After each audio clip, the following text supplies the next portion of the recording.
Alright, so I watched the new Spider-Man movie a couple days ago, and I want to say that it's probably my favorite movie that I've ever watched, simply just because I've never felt this much emotion in a film in a really long time, and just everything about the movie just was just perfect. The soundtrack, the animation, the story, the characters, just everything was just perfect. But the main thing that I'm trying to get at here is how I felt after the movie. I don't think you guys understand how obsessed I was about this fucking movie. Before watching the movie, my screen time on TikTok was less than an hour. Now, all 4 days after watching the movie, my screen time has been over 5 hours, with yesterday being 7 and the day before being 8. And it was just for looking for Spider-Man related content. Normally, I would only go on TikTok when I was in the bathroom and eating, and now I find myself on TikTok every 5 minutes, and I absolutely hate it. Before watching the movie, I spent the entire day focusing on my goals and on self improvement. Now, after watching the movie, I feel like I'm wasting my entire day on something that doesn't even exist. Well, actually, I wouldn't say I've been wasting my days, because it led me to realize some key lessons about life that I never considered before. Before I decided on making this video, I decided to journal about the feelings I was experiencing and why this movie made me so happy, I guess. Just why I like the movie so much. And I I came up with the conclusion that the things you obsess about control your life. Before watching the movie, I was obsessed with self-improvement and pursuing my goals. So everything I did in my life aligned with those obsessions.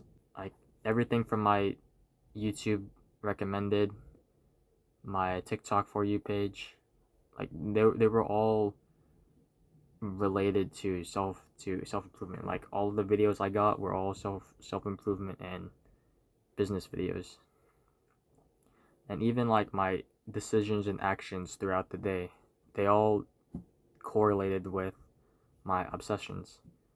So reading, listening to podcasts, doing summer homework, training, uh, studying for my driver's ed, and I kept up with all of these habits until I watched Spider-Man. And my obsession changed, and I found myself pursuing different things, and my entire day was just filled with instant gratification things. I stopped reading as much. I stopped working on summer homework and my driver's ed. My training sessions were half-assed, and I just spent my entire day watching Spider-Man theories and edits on TikTok. My my YouTube and TikTok feed, they went from business and self improvement to all Spider-Man in the span of 3 days, and I I was just so obsessed with Spider-Man that I spent the entire day indulging in Spider-Man related content. Whereas before, I spent my entire day watching informational content and doing things that actually improve my life. So the main thing I'm trying to get at here is that the things you obsess about actually matter. If you obsess about money, you'll think about how to make money and how money works. And if you think about something like fitness, you'll think about training and diet. And if you obsess about something like video games, you'll only think about the digital world rather than the real world, which in my eyes can be both a good and a bad thing. Which is the second lesson that I learned after watching Spider-Man Across the Spider-Verse. Because I was feeling this unscalable feeling of happiness after watching the movie, I decided to journal why I felt this way. And it overall led me to asking myself questions like, if money didn't matter, what would I do with my life? And this my initial response to this when I was journaling is that I would play video games all day, but then midway through the paper, I scratched everything off.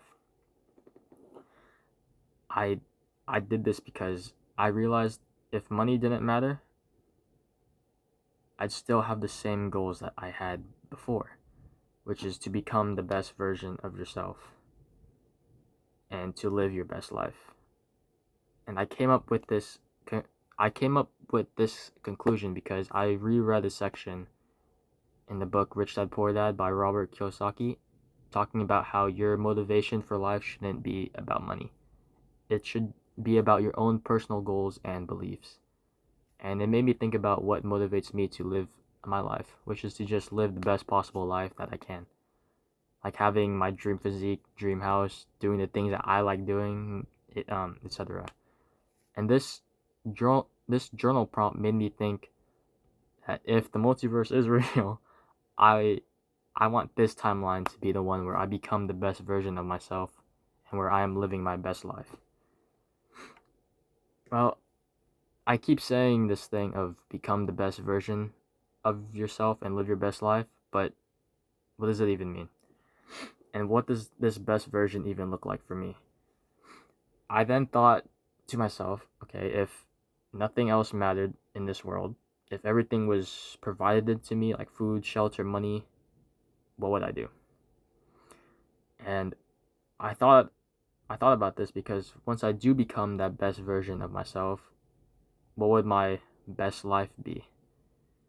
So, after some deep conversations with my thoughts, I I realized that I just want to do what makes me happy without the regret that I've wasted my time.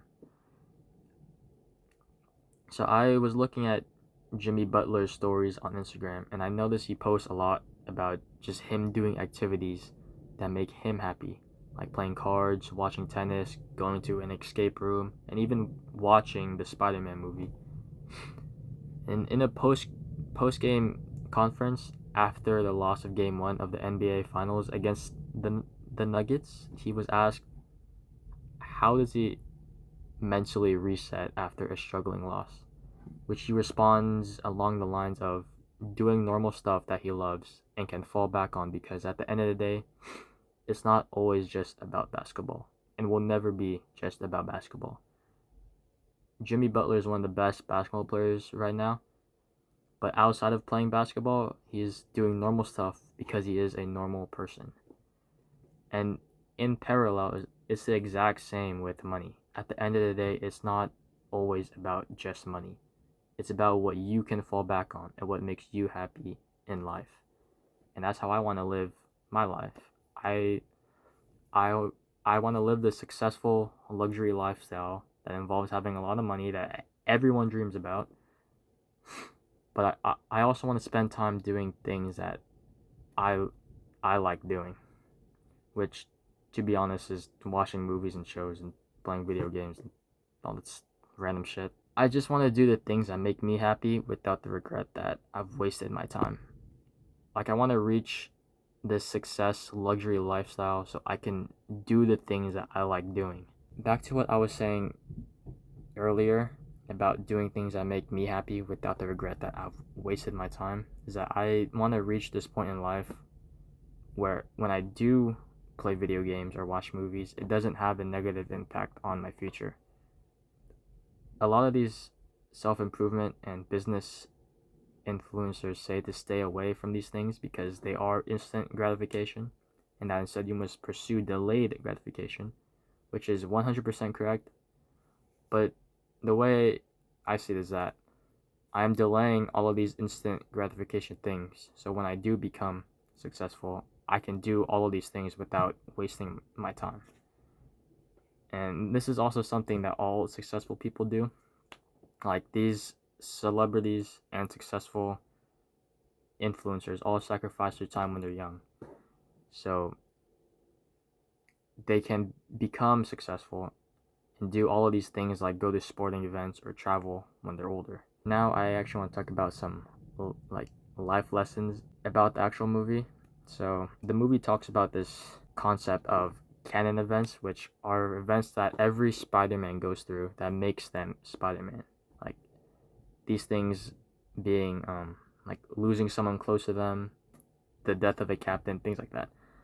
And even though these canon events are tragic, they're events that make them who they are and allows Spider-Man to grow as a person and understand that with great power comes great responsibility, shit like that.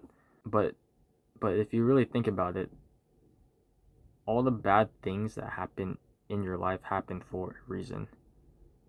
They happen so you can grow and develop to become a better person. So the next time you get your heart broken, just remember it's a canon event. Now, the last thing I want to talk about is when Miles was on that train and he drops the hardest line to Miguel and then proceeds to tell Gwen and Peter to fuck off.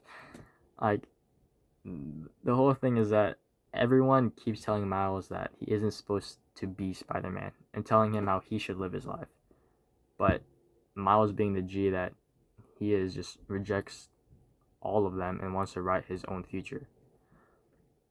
Long story short, just don't let the opinions and beliefs of other people dictate how you live your life. Do what you want, not what other people want. That is pretty much everything that I wanted to talk about in this video. I know some of it, or even all of it, sounded like one of those stupid video essays that try to make every piece of literature sound like a brand new philosophy, but I really thought it was cool that I could connect my life to a movie that I really enjoyed. That's all.